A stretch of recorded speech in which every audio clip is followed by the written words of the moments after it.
Good afternoon, everyone. My name is Don Parkinson, and I'm a senior consultation specialist with Atkins Realis.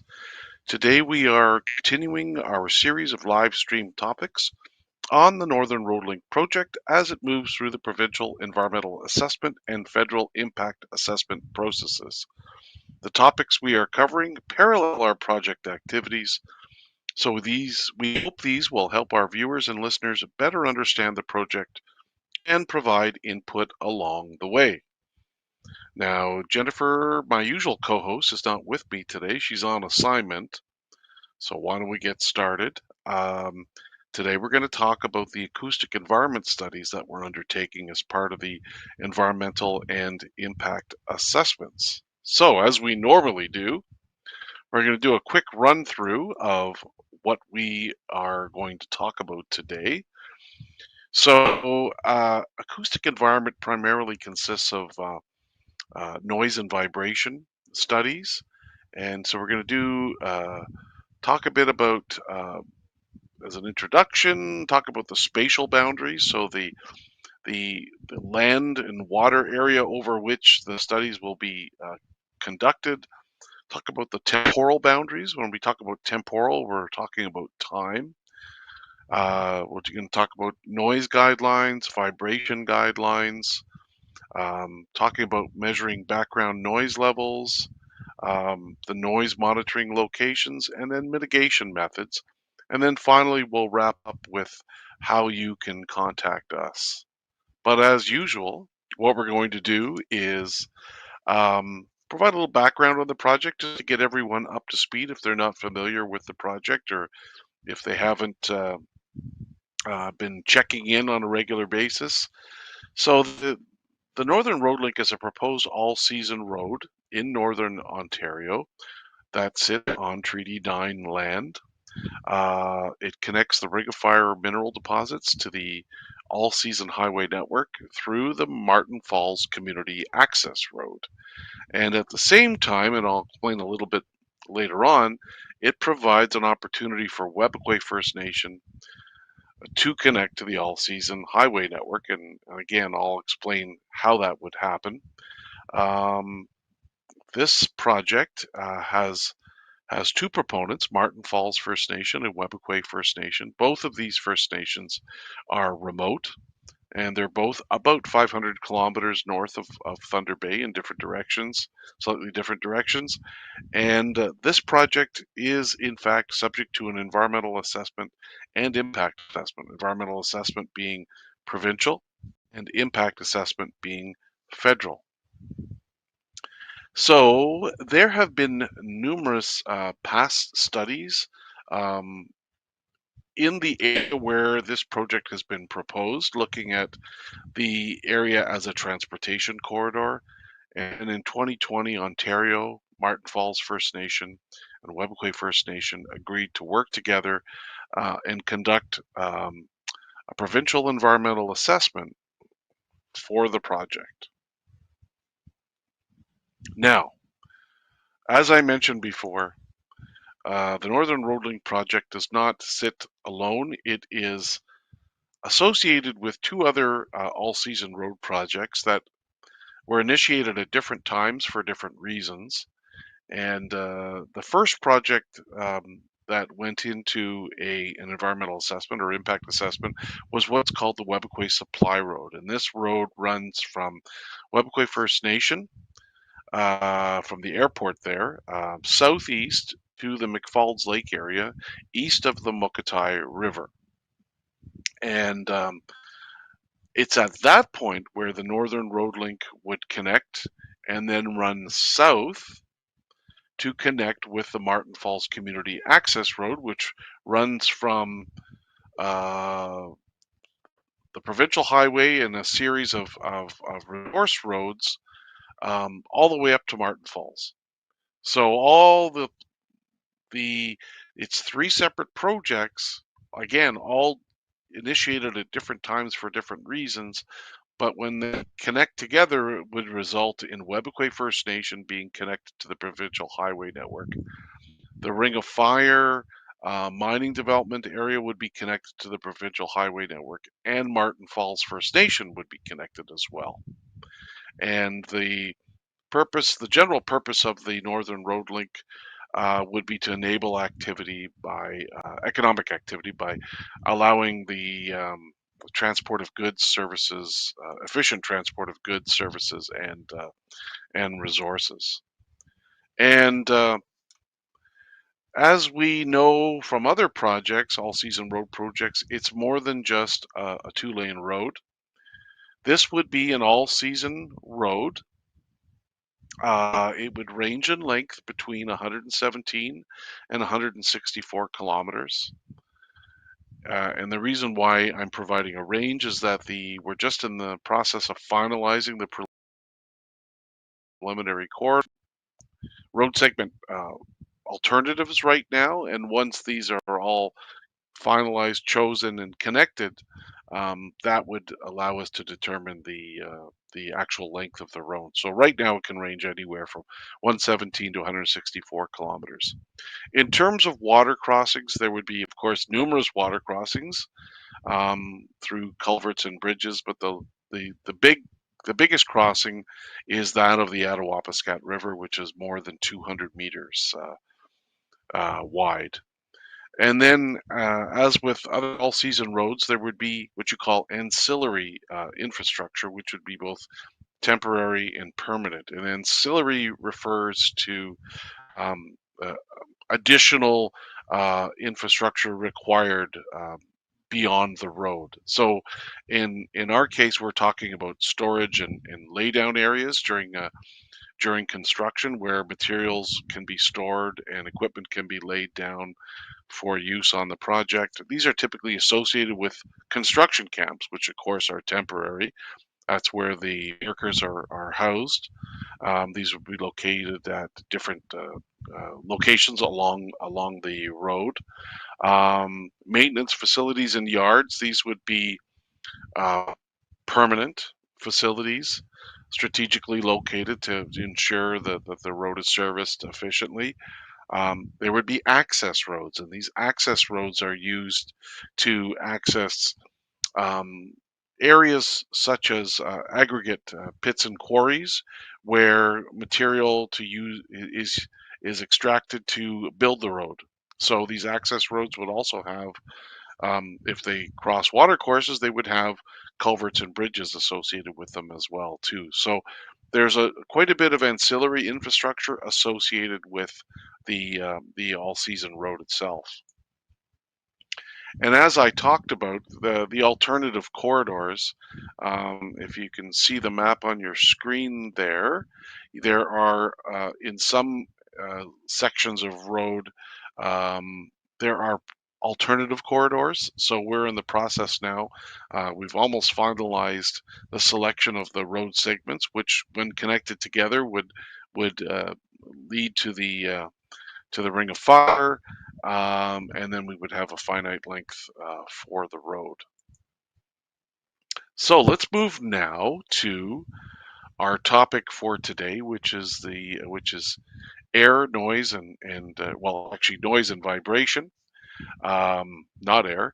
And so why don't we talk a little bit about what sound is actually? And so what sound is, it's basically changing pressure in a medium. And when I talk about what you call a fluid medium, and so that could be air, it could be water as well. And when we talk about noise, it's the real sort of definition of noise is unwanted sound. And then when we talk about vibration, what we're referring to when we talk about vibration, it's repetitive movement or motion of an object, surface, or fluid. So it's not just limited to objects. So vibration can go through the air, it can go through the ground, it can go through water, as most people know, I would say. And then when we talk about sound levels, uh, I thought this table would be kind of interesting because it's measured in units called dBA, also known as decibels. And so in this table, you've got some interesting numbers here. So just to give you an idea of what very faint is. So if you think of being in the woods on a very calm day where it's not too windy, even there would be up to 20, around 20 decibels of sound. And then you move up to faint, which could be like 30 decibels in a broadcast studio, 25 decibels for a whisper. Then you go to moderate, and so 60 decibels would be um, background noise in a large store, like a grocery store, department store, like a typical suburban neighborhood or fairly rural area. 50 dBA would be the sound levels. Those are moderate sound levels. And then you get into the category of loud, which would be if you're inside a car going 60 kilometers an hour, normal speech without a raised voice would be 65 dBA. If a heavy truck passes by 15 meters away, that's 85 decibels. So it's pretty noisy. And then you get into very loud. So like if, for example, a jackhammer at 15-meter distance, which is still fairly close, that's 95 decibels. So you can see why the workers would wear ear protection. Um, and then got a car horn 3 meters away, 105 decibels, very loud. And then you get into the deafening category, where you've got something like a motorcycle that's close by accelerating. You're looking at 110 decibels.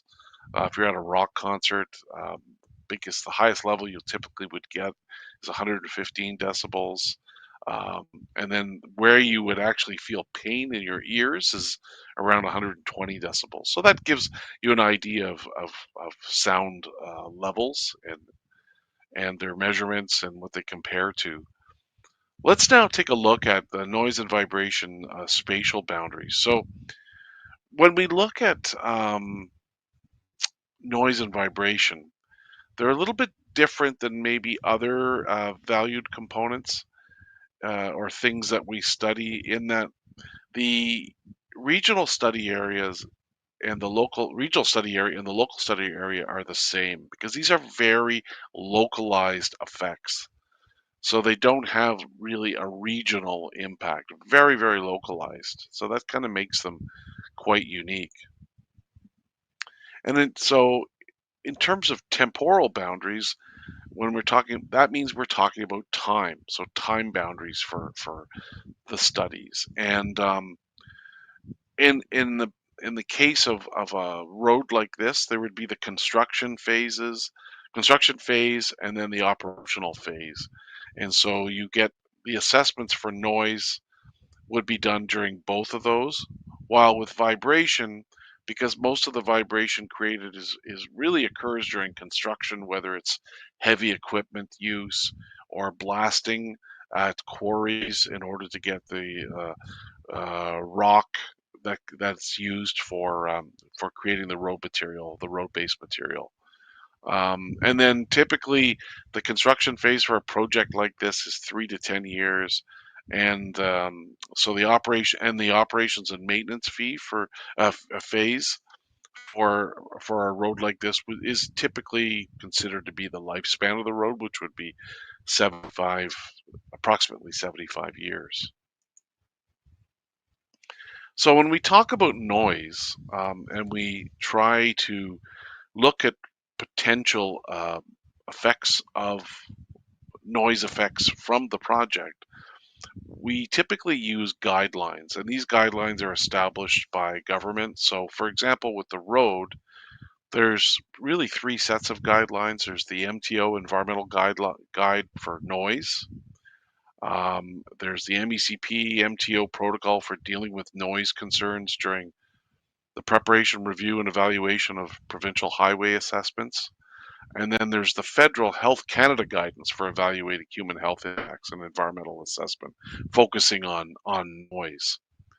Uh, and then when we talk about aggregate and bedrock extraction sites, uh, especially the permanent ones that aren't just, temporarily used for construction. MECP has a publication, Environmental Noise Guidelines, Stationary and Transportation Sources, Approval and Planning. So that these are all used as guides to establish whether or not the levels measured would be considered to be effects or impacts. So just to give you an idea of how noise guidelines work, um, for example, the MTO and MECP roadway guidelines are based on change from background levels. So when we talk about background sound level, those are the levels measured when there's no project. So that would be existing conditions. Right now, you've got um, no development really in the region right now. So the levels, existing background sound levels would be those levels right now, and then they look at future build sound levels. So once the project has been developed, um, and they also look at what's called the provincial objective for outdoor sound levels, which is 55 dBA. So if the change in if the difference between background levels under what you call no build situation where the project doesn't exist and future build where it did exist. So if the difference between them is greater than 5 dBA, then you have to do an investigation on noise mitigation. And that's the case here. And so that's what we are doing as part of this work. And then when we get to vibration guidelines, um, vibration is only assessed during the construction phase because vibration is really not uh, an issue and during operations. There just isn't generally a lot of vibration created for a road of this by a road of this nature when it's in operations. Um, and then, of course, there are because explosives cause vibration and explosives are needed in the case of quarries where rock is being mined and then processed afterwards. There are provincial and federal guidelines related to those.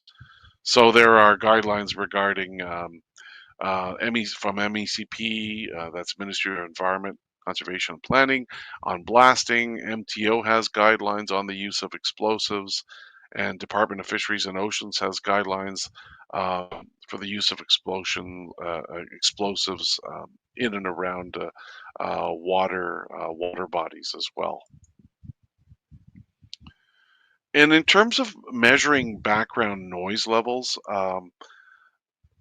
there's a desktop component where you look at sensitive, representative, what you call noise sensitive receptors within the noise sensitive areas for the project and characterize their environment. Look, these noise sensitive receptors are typically within 600 meters of the project footprint, and they're identified and determined through looking at available information. Um, So these NSRs or noise sensitive receptors are reviewed and sometimes grouped together. So for example, some of these might be, in our case, permanent residences, seasonal residences, hunt camps, fishing camps, spiritual or sacred spaces that are specifically identified by community members. Um, So we would talk to community members to identify sensitive receptor locations by talking with community members and other stakeholders, government agencies as well. Um, so the need for completing a field study for determining ambient noise, meaning the background noise, is assessed, and if that determination indicates um, really depends on how close the noise sensitive receptors are to existing sources of noise emissions. And in terms of mitigation methods, when we talk about mitigation again, what we're doing is we're talking about we're talking about trying to eliminate or reduce impacts of something. So there's a lot of different methods that can be used and that are quite effective. So in cases where like the provincial and federal noise criteria are exceeded, there could be mitigation measures used to limit these harmful effects, such as relocating equipment, um, changing equipment, using equipment that might produce less noise, that might have, for example, a generator, a power generator. You could use an upgraded muffler that keeps the noise levels down. And then there's berms and noise walls and other acoustical screens, other sort of techniques to keep noise levels down. You could redesign blasting operations um, in such a way to keep noise levels down.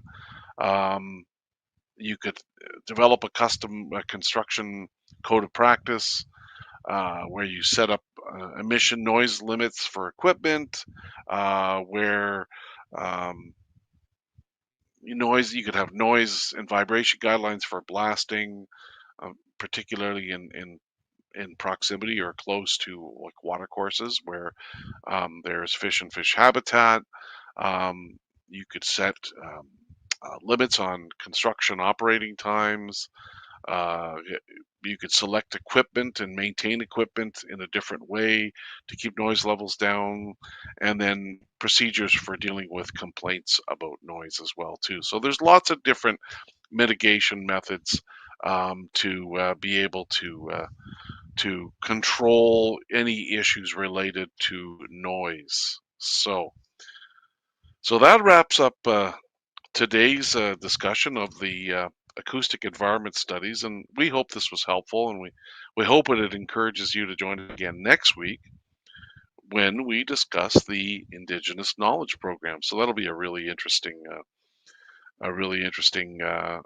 show, I think. Don't forget to keep in touch with our project team members via the contact information available on our website, northernroadlink.ca. Miigwech, and make sure to look out for project updates on social media and our website. Miigwech, see you soon.